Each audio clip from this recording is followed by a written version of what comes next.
और नेक्स्ट अपन देखेंगे ये अपने जून का इकोनॉमिक है ना।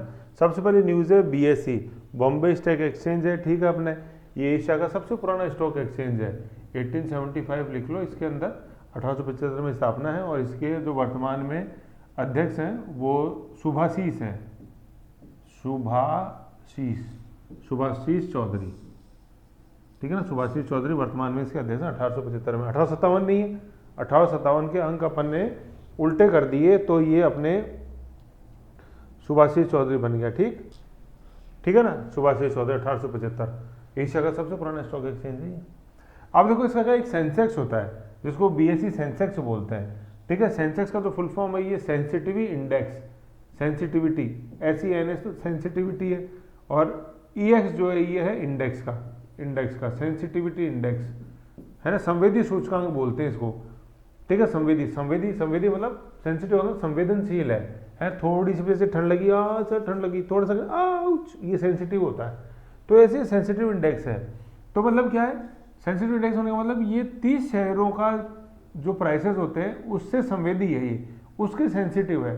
ये 30 शेयर्स के, जैसे 30 कंपनियों के शेयर्स होते हैं, तो इन कंपनियों के शेयर्स में जो उठापटक होती है उसी हिसाब से ये सेंसेक्स ऊपर नीचे होता है। सेंसिटिव का मतलब यही होता है संवेदनशील।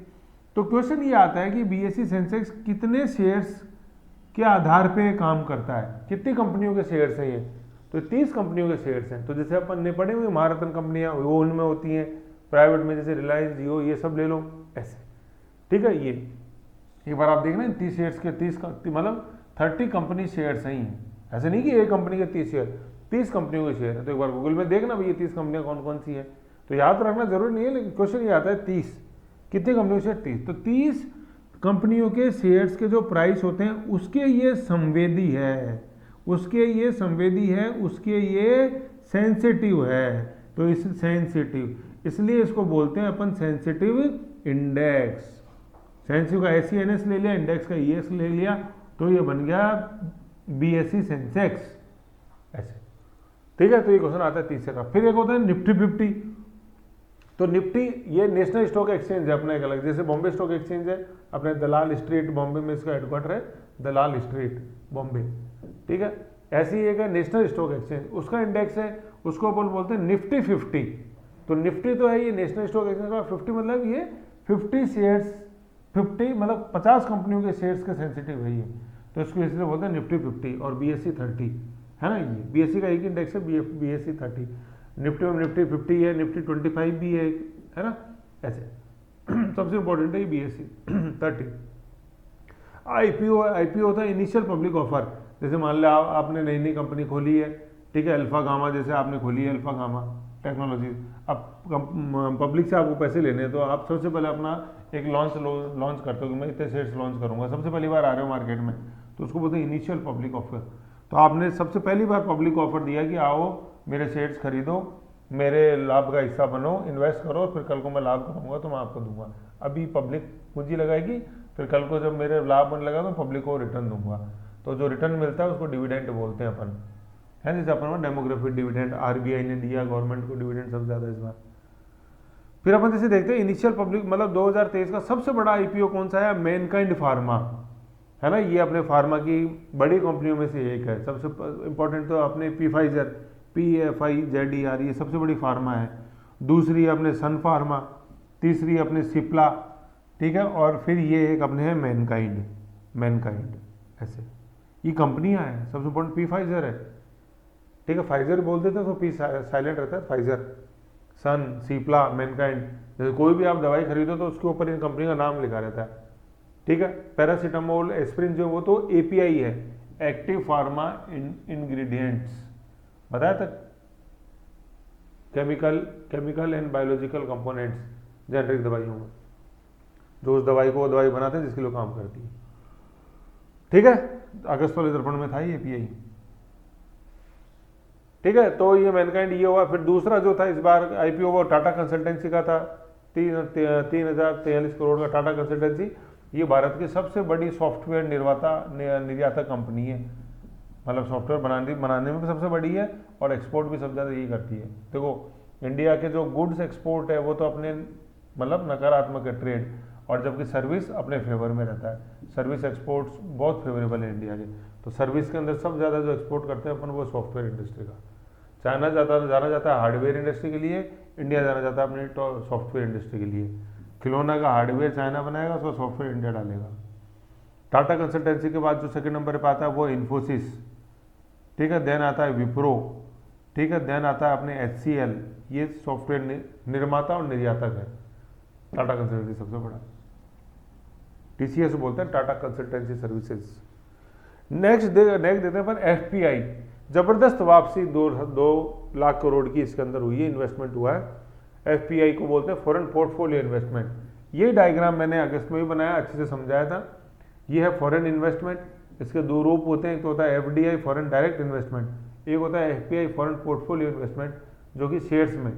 जैसे मान लो मैंने बनाई अल्फा गामा लिमिटेड, तो मॉरिशस की कोई कंपनी मान लो, कोई पर्सन मान लो, निवेशक मान लो, उसने डायरेक्ट मेरे अकाउंट में पैसे डाल दिए, तो उसको बोलते हैं अपन FDI। उसने मेरे को डायरेक्ट पैसे नहीं दिए, उसने मेरे शेयर्स खरीदे, उसको बोलते हैं फॉरेन पोर्टफोलियो इन्वेस्टमेंट। इसी के अंदर एक होता है P notes, participatory notes, participatory notes, मतलब पार्टिसिपेट किया इन्होंने, मेरे को पैसे दिए, पार्टिसिपेट किया उसके अंदर। तो ये क्या होते हैं, P नोट्स क्या होते हैं कि आपने शेयर, तो किसी ने मेरे शेयर खरीदे लेकिन मुझे नहीं पता कि मेरे शेयर किसने खरीदे, तो उसको अपन बोलते हैं पार्टिसिपेटरी नोट। और ये क्या होता है, ये गुमनाम होता है एक तरह से, पता ही नहीं यार किसने खरीदे। हो सकता है किसी टेररिस्ट ऑर्गेनाइजेशन ने खरीदे हो, तो RBI ने एक बार इनको बंद कर दिया था भारत सरकार, लेकिन फिर वो वापस चालू करने पड़े, चीज़ें हुई। आज जो सबसे ज़्यादा आ रहा है तो ये फॉरेन पोर्टफोलियो इन्वेस्टमेंट आ रहा है अपने पास ये, और इस FPI में बहुत बड़ा हिस्सा होता है P नोट्स का। तो एक क्वेश्चन पूछते हैं, P नोट्स किसका हिस्सा होते हैं? P नोट्स हिस्सा होते हैं FPI का, FDI का नहीं होते। FPI का होते हैं, या यूँ कह लो कि फॉरेन इन्वेस्टमेंट का होते हैं। FDI तो इधर लिखा हुआ अलग डायरेक्ट। फिर इसमें एक रूट्स होते हैं, जैसे आप पढ़ोगे FDI 50% लागू किया ऑटोमेटिक रूट पे, ऑटोमेटिक है ना। ऑटोमेटिक का मतलब होता है कि इसमें आपको RBI की अनुमति आवश्यक नहीं है, आप कर दो जितना इन्वेस्ट करना है। तो बोला कई बार क्या होता है 70% FDI ऑटोमेटिक रूट से, तो कहने वाला आप जैसे 100 रुपये निवेश कर रहे हो तो 70 रुपये तो आपको RBI की अनुमति से करने पड़ेंगे, 30 आप बगैर RBI की अनुमति से कर सकते हो। तो ये होता है ऑटोमेटिक रूट। ऐसे नहीं होता ऑटोमेटिक अपने आप आ जाएंगे, खट खट खट अपने आप कैसे आ जाएंगे, ऐसे थोड़े आते हैं। ऑटोमेटिक RBI से आपको अनुमति लेने की जरूरत है नहीं, ठीक है। तो ऐसे ही अपन FDI पढ़ते हैं, तो इसको ध्यान में रखो। फिर मैंने यहाँ नीचे लिख भी दिया, हाँ, जैसे लिखा हुआ है अपने BSE 1875 के अंदर स्थापना हुई इसकी, अभी बताया तो दलाल स्टेट बॉम्बे में इसका हेडक्वार्टर है ना। MD CEO सुब्रमण्यम राममूर्ति है, चेयरमैन जो है वो सुभाषिष चौधरी है, ठीक है। MD पोस्ट ज़्यादा बड़ी होती है, तो ये सुब्रमण्यम राममूर्ति, और चेयरमैन है सुभाषिष चौधरी, दोनों याद रखो। चेयरमैन वाला क्वेश्चन पूछा था यूपी के अंदर कॉन्स्टेबल एग्जाम में, MD CEO सुब्रमण्यम और ये सुभाषिष, दोनों ऐसे ऐसे। और सेंसेक्स है 30 शेयर्स का, 1875, ठीक है, ऐसे ही है। फिर अपन नेक्स्ट देखते हैं RBI के पास जो फॉरेक्स रिजर्व है वो, तो देखो ये क्वेश्चन यूँ आता है, एक तो ये भारत में फॉरेक्स मतलब होता है फॉरेन रिजर्व, ये इसका ये कौन मेंटेन करता है इसको और कौन डेटा रखता है, RBI रखता है। और RBI अपन देखा तो मॉनेटरी पॉलिसी भी चालू करता है, फिजिकल पॉलिसी भारत सरकार जारी करती है, फिजिकल पॉलिसी ये गवर्नमेंट है, बजट जिसको बोलते हैं। मॉनेटरी पॉलिसी दिसंबर 2024 में ढंग से समझा रखी इकोनॉमी में, जिसमें bank rate, repo rate, bank rate, CRR, SLR, repo rate, reverse repo rate, margin standing facility, standing depository facility, SDA, वो सब समझा रखी है। तो यहाँ ये फॉरेक्स, तो भारत के फॉरेक्स के अंदर 4 चीज़ें आती हैं। क्वेश्चन ये आता है कि फॉरेक्स में क्या क्या अपन जोड़ते हैं। तो देखो सबसे पहले तो फॉरेन करेंसी, जैसे डॉलर, स्टर्लिंग, ये डॉलर है, पाउंड है, ठीक है, डॉलर, पाउंड, स्टर्लिंग, ये स्टर्लिंग, पाउंड, ये सब अपने जो फॉरेन करेंसी अपने पास है वो। गोल्ड जो अपने पास है, तो अपन जैसे देखते हैं 822 अपन ने देखा था, 422 मेरे पास है, 400 बाहर है, ये 100 करोड़ मतलब 100 टन बाहर था, बैंक ऑफ इंग्लैंड ने वो वापस मंगाया, तो ये गोल्ड रिजर्व्स हैं। SDR क्या होता है, SDR को अपन बोलते हैं, बहुत इंपॉर्टेंट है ये, इसको बोलते हैं स्पेशल ड्राइंग्स, DRAWINGS राइट्स। तो ड्राइंग ये नहीं है चित्र बनाना, ड्राइंग्स का मतलब है कि मैं कितने पैसे निकाल सकता हूँ वापस, तो ये मेरे स्पेशल आहरण अधिकार होते हैं, और ये IMF के पास रहता है ये SDR। क्वेश्चन आता है कि SDR का संबंध इनमें से किससे, वर्ल्ड बैंक, IMF, UNO, तो SDR का संबंध है IMF से। और IMF भी पैसे देता है अपने को कब, जब बैलेंस ऑफ पेमेंट क्राइसिस होता है ना, बैलेंस ऑफ ट्रेड IMF है ना, बैलेंस ऑफ ट्रेड क्राइसिस या बैलेंस ऑफ पेमेंट क्राइसिस जब होता है तब IMF पैसे देता है अपने को। IMF नहीं देता डेवलपमेंट एक्टिविटीज़ के लिए, डेवलपमेंट एक्टिविटीज़ के लिए देता है अपने को वर्ल्ड बैंक, याद रखो ये, ठीक है। और IMF जो रिपोर्ट जारी करता है उसको बोलते हैं वर्ल्ड इकोनॉमिक आउटलुक। हेडक्वार्टर अपन को पता ही है, वाशिंगटन DC और ब्रिटेन वुड्स कॉन्फ्रेंस है दोनों, वर्ल्ड बैंक IMF 1944 में स्थापना। चौथा जो है इसके अंदर वो होता है डिपॉजिट्स विद IMF, जितने डिपॉजिट अपन ने दे रखे हैं। ये तो देखो कि आपने राइट्स है SDR तो, कि इतना मैं जरूरत पड़ने पे आपसे उधार ले सकता हूँ, और ये है डिपॉजिट कि ये तो हमने रख रखे हैं और जरूरत पड़ेगी तब ले लेंगे ऐसे, और ये अधिकार के तहत लिए, ये तो अपन ने रख रखे हैं तब लेंगे, तो पहले तो ये ले लेते जरूरत पड़ती है, BOT BOP क्राइसिस हुआ, ये कम पड़ते हो तो फिर SDR के तहत ले लेते हैं ऐसे। बैलेंस ऑफ ट्रेड क्या होता है? बैलेंस ऑफ ट्रेड होता है, सीधे सी बात है, बैलेंस ऑफ ट्रेड अपन बोलते हैं export minus import, Exim policy में जो आता है। बैलेंस ऑफ पेमेंट क्या होता है? ये जो BOT का जो भी आएगा ना, BOT का जो भी आता है उसमें अपन क्या कर देते हैं, प्लस जोड़ देते हैं invisibles, invisible trade, invisible trade. ये इनविजिबल ट्रेड, अदृश्य ट्रेड, इनविजिबल ट्रेड क्या, तो ट्रेड भी और इनविजिबल है, तो ये कैसे? तो देखो बैलेंस ऑफ ट्रेड में तो एक्सपोर्ट इंपोर्ट, माल गया माल आया दिखा, सब अपन को पता लगा। इनविजिबल ट्रेड में क्या होता है, जैसे अपन बताते हैं इसके अंदर सबसे इंपॉर्टेंट होता है, जैसे टूरिस्ट रेमिटेंसेज आती हैं, वो इनविजिबल ट्रेड में आते हैं कि दिखते नहीं है भाई, यहाँ पे तो माल आता जाता है तो दिखता है, यहाँ माल नहीं आते, सीधा बस ट्रांजेक्शन अकाउंट टू अकाउंट होता है। ये अपने रेमिटेंस होते हैं जो अपने जैसे UAE से आते हैं सबसे ज़्यादा रेमिटेंस, है ना, ऐसे नहीं है। तो ये टूरिस्ट है, रेमिटेंस है, तो ये जब अपन बैलेंस ऑफ ट्रेड में जोड़ देते हैं इनविजिबल्स, जो भी है प्लस माइनस जो भी होता है, मतलब इनविजिबल्स ट्रेड का अपन जो प्लस माइनस जो भी निकलेगा, पैसे ज़्यादा आए तो प्लस में होगा, पैसे ज़्यादा गए तो माइनस में होगा, तो वो इसमें बैलेंस ऑफ ट्रेड के अंदर उसका बैलेंस जोड़ दे तो वो बैलेंस ऑफ पेमेंट बन जाता है BOP। तो BOT BOP ये दो होते हैं, ठीक है। ऐसे इनमें जब संकट उत्पन्न होता है, जैसे अपने 1991 के अंदर हुआ, नरसिम्हा राव सरकार, 3 दिन के पैसे बचे थे अपने पास तेल खरीदने के, फिर अपन IMF के पास गए थे ऐसे तो याद रखो इसमें, ठीक।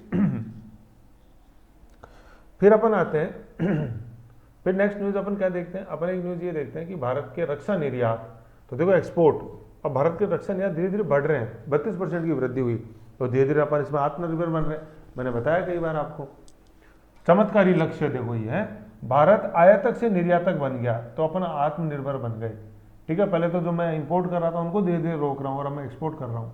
60% निर्यात निजी क्षेत्र का है, तो निजी क्षेत्र की भागीदारी धीरे धीरे रक्षा क्षेत्र में बढ़ रही है। 40% जो है वो 60% निजी है, निर्यातों का 60% निजी, तो 60 टोटल निर्यात का 60% तो प्राइवेट सेक्टर से हो रहा है, 40% गवर्नमेंट सेक्टर से हो रहा है। DPSU क्या है, अपने डिफेंस पब्लिक सेक्टर एंटरप्राइजेज, ठीक है, जो PSUs होती हैं ऐसे, उनमें जैसे बनाती हैं, जैसे अपने DRDO बनाता है, ये सब उसके अंदर। एक्सपोर्ट टू अपन किस किस को देखो वर्तमान में एक्सपोर्ट, रशिया जैसे अपने ब्रह्मोस लिए उसको अपन आज एक्सपोर्ट कर रहे हैं, देखो धीरे धीरे 2147 रशिया से इंपोर्ट करते थे, आज अपन एक्सपोर्ट कर रहे हैं वेपन्स। UAE वही 7 अरब अमीरात, अबू धाबी, दुबई, शारजा, अपने कुवैत, रसुल खैमा, अजमान, रसुल खैमा, अजमान, कुवैत, रसुल खैमा और फुरजा, ठीक है। सऊदी अरब, UAE के अंदर मैंने पूछा था सबसे लास्ट में कौन सा जुड़ा, तो वो चोटी पे है जो RA के रसुल खैमा, वो सबसे लास्ट में जुड़ा हुआ 1972 के अंदर, ठीक है, 1972। सऊदी अरब, रियाद है कि नहीं, इटली, इजराइल, देखो इजराइल जैसे देश को अपन आज एक्सपोर्ट कर रहे हैं, जब से अपन ने रफाल का लड़ा लिया हुआ इजराइल से। फिलीपींस, ब्रह्मोस, फिलीपींस ऐसा पहला देश है और एकमात्र देश है अभी तक जिसको अपन ने ब्रह्मोस मिसाइल दी है, याद कैसे रखें, फूलो फलो, तो फूलो से है फिलीपींस। क्यों में है, वियतनाम ने ऑर्डर किया हुआ है, अर्जेंटीना ने ऑर्डर किया हुआ है। फिलीपींस को ब्रह्मोस दिया अपन ने 24 अप्रैल 24 को, 24/4/24, 4/4/4 आ रहा है देखो ऐसे, 24 अप्रैल 24 को ब्रह्मोस दिया अपन ने। क्वेश्चन बहुत इंपॉर्टेंट है फिलीपींस वाला, very important, Philippines very important. फिर अपन देखते हैं इंडिया की इकोनॉमी के ग्रोथ रेट एस्टिमेट्स लगाते हैं अलग अलग इंस्टीट्यूशन, कोई खास नहीं है लेकिन कौन कौन से इंस्टीट्यूशन है उनके बारे में अपन जान लेते हैं, कैसे लगाते हैं। सबसे पहले world bank world development report में लगाता है, IMF है 6.8% बताया, वर्ल्ड इकोनॉमिक आउटलुक में ये पूछते हैं ये वर्ल्ड इकोनॉमिक आउटलुक कौन जारी करता है? देन है UNCTAD, United nation conference on trade and development. फिर आरबीआई, तो सर्वाधिक तो देखो अपन अपनी लगाते हैं सबसे ज़्यादा ऐसे है ये, ठीक है। तो ये वर्ल्ड बैंक IMF ये होता है, ब्रिटेन वुड्स कॉन्फ्रेंस है 1944 में स्थापना हुई, ठीक है, 1944, ठीक है, और हेडक्वार्टर वाशिंगटन DC के अंदर है ही। फिर ये देखो ये S&P लिखा हुआ है, Standard and Poor's, Moody's, Fitch, ये क्या है? ये क्रेडिट रेटिंग एजेंसीज हैं, ठीक है, मतलब ये प्राइवेट एजेंसीज हैं और ये एस्टिमेट लगाती हैं। तो फिर यही आधार, इनकी जो रेटिंग होती है ना, यही आधार होता है अपने FDI FPI का, है ना, और FDI FPI, और FDI FPI के लिए अपन एक कंबाइंड वर्ड यूज़ करते हैं, वो फॉरेन इन्वेस्टमेंट, और FPI के अंदर ही होता है P नोट, जैसा भी मैंने बताया था। तो इसलिए रेटिंग इनकी इंपॉर्टेंट हो जाती है, ठीक है। तो स्टैंडर्ड एंड पुअर्स वर्ल्ड की सबसे 1 नंबर की है एजेंसी, क्रेडिट अमेरिका की है, तीनों ही है। तो Standard and Poor's, Moody's, Fitch. तो ये कई बार क्या होता है, क्वेश्चन पूछा हुआ है कि ये क्या है, ये बैंकिंग इंस्टीट्यूशन है, ये क्रेडिट रेटिंग इंस्टीट्यूशन है, ये NGO क्या है? तो क्रेडिट रेटिंग है, Standard and Poor's, Moody's and Fitch, S नहीं है, SMF है, ठीक है, SM। भारत की जो है, भारत की जो गवर्नमेंट क्रेडिट रेटिंग एजेंसी है ना, उसको अपन क्राइसिल बोलते हैं, CRISIL, CRISIL, credit rating and investment services India limited, credit rating and investment services India limited, CRISIL, ठीक है, क्राइसिल। वैसे अपन जैसे देखते हैं JCB मशीन देखी होगी आपने, अर्थ मूवर्स, तो ये जोसेफ क्राइसिल बैम्फोर्ड, तो ये JCB तो वो व्यक्ति है, JCB जो जोसेफ क्राइसिल बैम्फोर्ड उस व्यक्ति का नाम है जिसने ये इन्वेंट करी थी इंग्लैंड के, तो इसलिए इस मशीन का नाम है JCB, ऐसे, ठीक है। और क्राइसिल क्या है? एक इंजन निर्माता कंपनी भी आज की तारीख में, जैसे जनरल मोटर्स है जो प्लेन के इंजन बनाती है, जनरल मोटर्स है, और फिर क्राइसिल है ना। तो ये क्राइसिल अपन ने देखा है ना, तो ये क्राइसिल क्या है? ये आज अलग है, मतलब जनरल मोटर्स के बाद सेकंड है जो एरोप्लेन के इंजन बनाती है, और ये क्राइसिल ये अलग है ना, इसको एक मत करते ना, तो वर्ड एक सही मारते हैं, इसलिए मैंने बता दिया। Credit rating and investment services India limited, ये इंडिया की credit rating agency, government agency है। वर्ल्ड में Standard Poor's, Moody's and Fitch, okay, ये न्यूज़ थी। फिर अपन क्या देखते हैं, भारत में जो टैक्स कलेक्शन हुआ है ना, उसमें जैसे अपन देखते हैं, देखो दो तरह के टैक्स होते हैं, कर, डायरेक्ट टैक्स, इनडायरेक्ट टैक्स। तो इनडायरेक्ट टैक्स का ज़्यादा है कलेक्शन, ये देखो आप, ये समझने वाली बात है। कितना? 11% मोर देन बजट टारगेट, ठीक है। तो बढ़ोतरी भी इसमें हो रही है इंडायरेक्ट टैक्स में, और रेवेन्यू के माध्यम से 20 यूँ समझ लो कि 20 लाख करोड़ इनडायरेक्ट टैक्स का है, और डायरेक्ट टैक्स से करीबन 19 लाख करोड़ है। चाहे थोड़ा ही फर्क हो, लेकिन फर्क तो है ना, इनडायरेक्ट टैक्स ज़्यादा है। तो अब पहले तो यूँ समझो कि सारे डायरेक्ट और इनडायरेक्ट टैक्स होता क्या है। जैसे डायरेक्ट टैक्स क्या होता है, जैसे इनकम टैक्स होता है ना, कॉर्पोरेट टैक्स है, अगर कोई व्यक्ति कमाई कर रहा है तो उसे इनकम टैक्स देना पड़ता है। कॉर्पोरेट टैक्स, कोई कॉर्पोरेशन जैसे रिलायंस, जियो, वो कॉर्पोरेट टैक्स देते हैं। व्यक्ति इंडिविजुअल टैक्स देता है, जैसे मान लो मेरी इनकम है, टैक्सेबल दायरे में आ रही, तो मैं इनकम टैक्स भरूंगा। तो ये तो होता है डायरेक्ट टैक्स। डायरेक्ट क्यों होते हैं? इनका नाम का मतलब क्या है? डायरेक्ट में छुपा हुआ है। तो ये डायरेक्ट का मतलब क्या है कि जैसे इनकम टैक्स मैं कमाई कर रहा हूं तो मैं ही इनकम टैक्स दूंगा। ये जो लोड है मेरे ऊपर टैक्स देने का, मैं किसी पे टाल नहीं सकता। मान लो आप जैसे मेरे से जुड़े हो, तो मैं आप पे नहीं टाल सकता कि यार मेरे को, मेरी इनकम है ये, तो आप टैक्स दो, है ना। तो income tax, corporate tax, direct tax होते हैं। इनडायरेक्ट टैक्स क्या होता है? इनडायरेक्ट टैक्स का मतलब, जैसे वर्ड आ रहा है इनडायरेक्ट, इनडायरेक्ट का मतलब क्या? ये इनडायरेक्ट रूप से मैं चुकाता हूँ। जैसे फॉर एग्जाम्पल, कैसे मैंने अभी रिलायंस का रिचार्ज कराया 500 रुपये का, 500 रुपये का मैंने रिलायंस का रिचार्ज कराया। तो आप जैसे उसमें देखो, उसमें लिखा रहेगा बाइफर्केशन, फिर उसमें एक लिखा रहेगा GST, इसमें स्टेट GST इतना है, सेंट्रल GST इतना है, ये। तो इनडायरेक्ट टैक्स का सबसे बड़ा एग्जांपल है आज की तारीख में गुड्स एंड सर्विस टैक्स, ठीक है ना। तो अपन जैसे देखते हैं कि यार मैंने रिलायंस का रिचार्ज कराया, ठीक है, तो उसमें ये टैक्स गया ना, GST, ये इनडायरेक्ट टैक्स है। अब ये क्या है, देखो इनडायरेक्ट टैक्स क्या भाई, टैक्स तो चुका कौन रहा है? रिलायंस देगा, लेकिन रिलायंस ने किसने वसूल लिया? मैंने रिचार्ज कराया तो मेरे से वसूल लिया ना, ऐसे।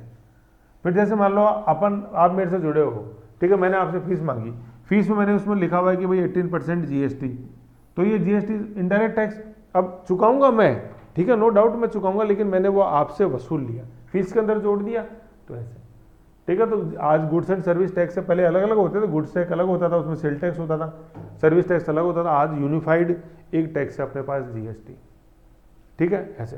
तो GST है, फिर एक मैं आपको होमवर्क देता हूँ कि जब ये जीएसटी इंट्रोड्यूस हुआ तो पहली बात तो ये इंट्रोड्यूस कब हुआ, और फिर कॉन्स्टिट्यूशन का कौन सा आर्टिकल है जिसके अंदर संशोधन किया गया था जीएसटी के इंट्रोडक्शन से। एक तो आर्टिकल और वो पार्ट कौन सा है, ये मेरे को आप बताओगे। ये बहुत इंपॉर्टेंट क्वेश्चन है। और टैक्सेशन वैसे तो अपन जानते हैं यूनियन लिस्ट का विषय है, ठीक है। ये बताना आप मेरे को कॉन्स्टिट्यूशन में कहाँ कहाँ अमेंडमेंट हुआ जीएसटी के कारण। तो डायरेक्ट टैक्स और इनडायरेक्ट टैक्स अपन है। डायरेक्ट टैक्स में वो व्यक्ति डायरेक्ट खुद वो चुकाता है, इनडायरेक्ट टैक्स में वो व्यक्ति जो चुकाता है वो किसी दूसरे से उस टैक्स को वसूल लेता है और फिर वो सरकार में जमा उस टैक्स को कराता है, जैसे जीएसटी। अब एक आम आदमी है, रोड पे बैठा है, वो बोलता है अरे मैं तो कोई टैक्स नहीं देता। अरे बुद्धू तेरे को पता नहीं है तूने अभी ये बोलता है मैंने 10 रुपये रिचार्ज कराया, पहले होते थे छोटे छोटे रिचार्ज, वो नाखून से खिरचते थे ऐसे, तो बोले 10 रुपये रिचार्ज तो कराया, तो तेरे पास टॉक वैल्यू 7 रुपये 3 रुपये तुमने टैक्स दिया है। तो ऐसा नहीं है कि भारत में कोई व्यक्ति ऐसा नहीं है जो टैक्स नहीं चुकाता, वो इनडायरेक्ट टैक्स चुकाते हैं। जैसे कोई गरीब आदमी है, ठीक है, वो गया, जैसे फॉर एग्जांपल वो क्या खरीद, जैसे फॉर एग्जांपल वो 10 रुपये की साबुन खरीद के लाया नहाने के लिए, तो अब साबुन लाया तो उसमें 2 रुपये इनडायरेक्ट वो जीएसटी जुड़ा हुआ, उसके अंदर पीछे खोल के देखो आप। तो भारत का हर व्यक्ति टैक्स चुकाता है। हाँ, वो बात दूसरी कि इनडायरेक्ट टैक्स ज़्यादा लोग चुकाते हैं, डायरेक्ट टैक्स नौकरी पैसा चुकाते हैं तो वो कम है। लेकिन ऐसा नहीं है।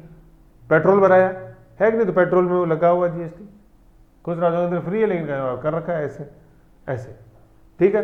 फिर जैसे देखते गरीब आदमी है और भी कुछ नहीं तो 10 रुपये की उसने शराब भी खरीद ली, वो घूमर लिया है थैली, उसमें लगी हुई जीएसटी, ऐसे थोड़ी होता है, उस पर सब ज़्यादा है। तो ये तो आपने क्या समझा इसमें कि इनडायरेक्ट टैक्स में समझा। अब देखो क्या है, क्या निष्कर्ष निकाला कि इनडायरेक्ट से रेवेन्यू जो आ रहा है वो डायरेक्ट से ज़्यादा है, ये ना, greater than, indirect is greater than direct, शब्द भी इनडायरेक्ट में ज़्यादा है, इन अलग लगा हुआ है ना। फिर क्या है, देखो इनडायरेक्ट टैक्स में लिखा हुआ है कि burden of tax is shifted और incidence of tax is shifted. Tax का जो बर्डन है वो शिफ्ट हो जाता है ना, भाई जियो ने चुकाया सर्विस टैक्स, तो वो सर्विस टैक्स मेरे से वसूल लिया रिचार्ज पे, और जबकि जियो ने जो कॉर्पोरेट टैक्स चुकाया वो मेरे से नहीं वसूला है। तो जीएसटी के अंदर क्या होता है, इनडायरेक्ट के अंदर क्या होता है, टैक्स का जो बर्डन है वो शिफ्ट हो जाता है दूसरे पे। जैसे मैंने आपसे वसूल लिया सर्विस टैक्स, फीस ले ली और जमा कराया। दूसरा इंसिडेंस ऑफ टैक्स, इंसिडेंस वही है बर्डन, बर्डन का दूसरा नाम इंसिडेंस है, ये चीज़ है, ठीक है ना, ये अपने ध्यान में रखना। ओके, फिर अपन नेक्स्ट पढ़ते हैं वर्ल्ड टॉप 10 अरबपति, है ना। अब देखो ये लिस्ट वैसे आपसे कोई नहीं पूछेगा कौन कौन है, इनके क्षेत्र याद होने चाहिए कि ये किस क्षेत्र से जुड़ा हुआ है। जैसे वॉरेन बफेट का बहुत ज़्यादा आता था, वो टेलीकम्युनिकेशन से जुड़े हुए थे, मैक्सिको से, ऐसे।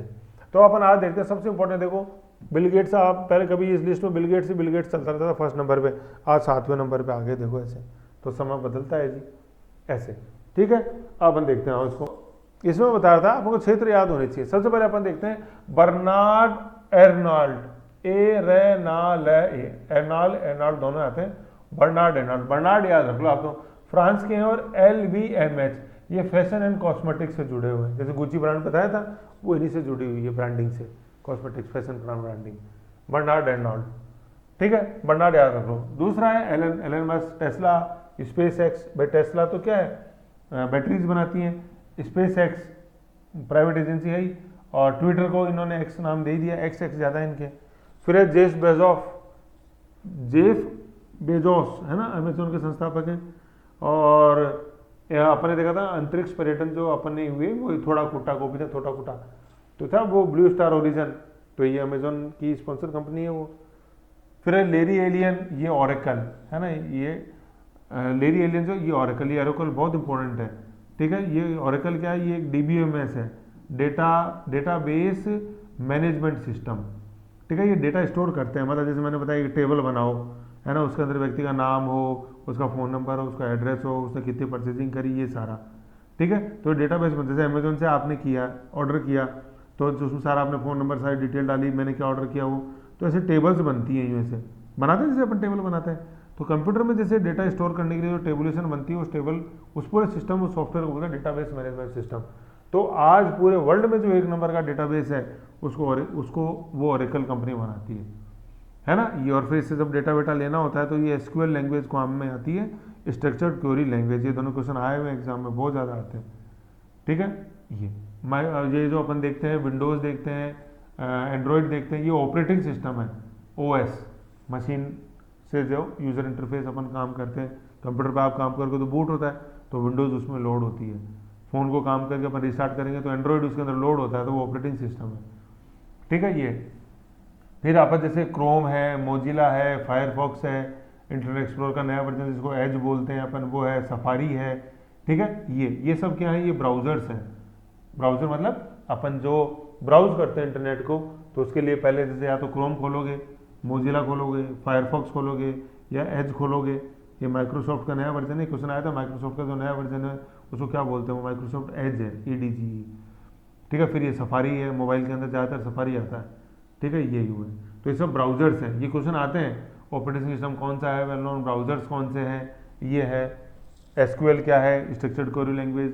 डेटाबेस से जैसे आपको सर्च करना है, ठीक है, जैसे आपने क्या हुआ, जैसे फॉर एग्जांपल किसी एग्जाम का आपको रिजल्ट देखना है, तो वहाँ रोल नंबर डालते हैं अपन, तो रोल नंबर डाला, फिर वो नीचे करते हैं सर्च, तो पास हो जाते हो तो लिखा था कॉन्ग्रेचुलेशन, फेल हो जाते हैं तो sorry your result not found. तो ये सब डेटा आपने तो जैसे क्वेरी करी, रोल नंबर की क्वेरी करी है, ये तो इसलिए स्ट्रक्चर्ड क्वेरी लैंग्वेज, स्ट्रक्चर होता है उस क्वेरी का, पूरा लैंग्वेज है कंप्यूटर की। और फिर वो किसी टेबल में जाके ढूंढती है कि यार इसका नंबर है कि नहीं है, तो यहाँ जैसे मेंस के आप मार्कशीट निकालोगे, रोल नंबर डाला, वो पूरी टेबलर फॉर्म में अपने पास डेटा आता है। तो डेटा कहाँ से निकल के आया, वो डेटाबेस से निकल के आया। तो ओरेकल सबसे वेल नोन डेटाबेस है आज वर्ल्ड में। जितनी भी कंपनियां हैं जो डेटाबेस में काम करती हैं, वो डेटाबेस वो ओरेकल ही है। और आज जैसे अपन कोई सी भी फॉर्म उठा के देख लो, कुछ भी देख लो, हर के अंदर कंपनी में काम होता है डेटाबेस पे। तो अगर आपको सॉफ्टवेयर इंडस्ट्री में नाम कमाना है तो बस डेटाबेस पे अपना कमांड होना चाहिए। डेटा रिट्रीव करने के लिए डेटाबेस बनाना है, फिर SQL वगैरह से जैसे जो प्रोग्रामिंग होती है सारा अपने। आज जैसे मैंने बताया था कि मेरा नाम है कि नहीं है उसमें प्रधानमंत्री जन औषधि योजना में, तो मैंने बताया था अपन फ़ोन करेंगे 1455 14,555 पे, फिर फ़ोन नंबर पूछेगा, जैसे अपन फ़ोन नंबर को बताएंगे तो वो नंबर डाल कर टेबल में एक पेज बना हुआ है, उस पेज में डालेगा, SQL से वो सर्च होगा डेटा DBMS में और वो सामने रिजल्ट आएगा। तो इसलिए ये हॉस्पिटल मैनेजमेंट से सब कुछ, बैंकिंग सब आज ओरेकल पे चल रहा है, ये तो इसलिए देखो इम्पोर्टेंट है। तो ये ओरेकल के पीछे जो मैन है ये है लेरी एलियन। ठीक है, ये चीज़ है लेरी एलियन। ठीक है, ये एक बार बताऊँ, ठीक है, तो लेरी एलियन, लेरी है ना, लेरी ओरेकल, लेरो ओरेकल डेटाबेस ऐसे। बिल गेट्स अपन जाते हैं, विंडोज़ मुकेश अंबानी अपन जियो जानते ही हैं, है ना, नवी। बाकी मैं आपको बताऊं, जैसे ये तो क्या मुकेश अंबानी ठीक है, अभी मोदी सपोर्ट से चल ही रहे हैं। बाकी एलन मस्क है ना, जो अपना स्टारलिंक करके प्रोग्राम है सैटेलाइट का, वो लॉन्च करने के लिए पूरा जोर लगा रहे हैं इंडिया में, और अब तो ट्रम्प के आने शायद हो ही जाएंगे। तो ये मान लो कि उल्टी गिनती शुरू हो चुकी, गवर्नमेंट से मांगे ना 25,000 करोड़ लोन चुकाने के लिए। तो वही सारा जो एक वैभव जीवन था, कभी कभी इनके छोटे भाई हैं अनिल अंबानी, ऐसे अनिल ऐसे अनुज, वो भी कभी बहुत अच्छी पोजीशन पे थे जब वो छोटा वाला फीचर फ़ोन लेके आए थे। मुकेश अंबानी भी, तो ये अपना यूँ कह सकते हैं कि जैसे पहाड़ पे अपन चढ़ते हैं ना, तो ये क्लाइमैक्स होता है, तो ये क्लाइमैक्स देख चुके हैं, अब यहाँ पे पहुँच रहे हैं। और ये एलन मस्क स्टारलिंक आया नहीं कि बस उल्टी गिनती चालू हुई नहीं, मतलब चालू हो चुकी गिनती। तो खैर जो भी है, अपन इंडिया के देखते हैं, इंडिया के टॉप मोस्ट कौन है, मुकेश अंबानी जियो, ठीक है, अभी मैं बता ही रहा था, गौतम अडानी अडानी, ठीक है, अडानी फर्म, शिव नाडार, ये शिव नाडार बड़े इंपॉर्टेंट, HCL मैं बता रहा था आपको, ये भी सॉफ्टवेयर निर्माता कंपनी, TCS, इन्फोसिस, विप्रो, फिर मैंने बताया था HCL, ये इनकी बेटी भी जुड़ी हुई है, अभी आएगा अपने फिल्म में जब पढ़ेंगे। फिर है दिलीप शांघवी, ये सन फार्मा से हैं, तो बताया था दवाइयाँ निर्माता कंपनी, Pfizer, सन, पता है सेकंड नंबर सन, सिप्ला, फिर आया था मैनकाइंड, तो ये सन फार्मा है। साइरस पूना वाला ये सीरम इंस्टीट्यूट से, ऐसे, ठीक है, ये इंडिया के जुड़े हुए हैं।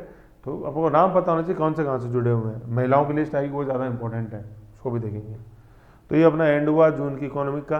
तो इसमें मेन अपन ने क्या देखा, एक बार रिवीजन देख लेते हैं। BSE अपन ने देखा 1875, NSE निफ्टी 50 देखा, ठीक है ना। IPO अपन ने देखा, सबसे बड़ा है अपने मैनकाइंड का 2023 का, 2000 टाटा कंसल्ट का। FPI की ज़बरदस्त वापसी, FI के दो रूप देखे, FDI FPI में P note, participate note. BSE 18 दलाल स्टेट दिखाई। RBI फॉरेक्स में 4 चीज़ें आती हैं अपने, क्या, फॉरेन करेंसी, सबसे पहले तो फॉरेन करेंसी आएगा, दूसरा गोल्ड आएगा, तीसरा SDR आएगा, चौथा ट्रेंच विथ IMF या रिजर्व विथ IMF। चौथी न्यूज़ में अपन ने देखा कि भारतीय रक्षा निर्यात धीरे धीरे बढ़ रहे हैं, ठीक है। फॉर एग्जांपल जैसे अपने सबसे इंपॉर्टेंट तो ये है कि अपने फिलीपींस को प्रमोट दी 24/4/24 को इसराइल जैसे देश को भेजा, देखो रशिया जैसे देश को भेज रहा है, तो समय पलट सी। इंडियन इकोनॉमिक ग्रोथ अलग अलग इंस्टीट्यूशन ने करी, IMF वर्ल्ड बैंक है ही अपने, एक अपना RBI, एक अंगटाड है, सबसे ज़्यादा RBI नहीं पता 7.0, वर्ल्ड बैंक 6.6, IMF 6.8, IMF की 2 पॉइंट ज़्यादा, world economic outlook. Credit rating agencies है, Standard and Poor's, Moody's, Fitch.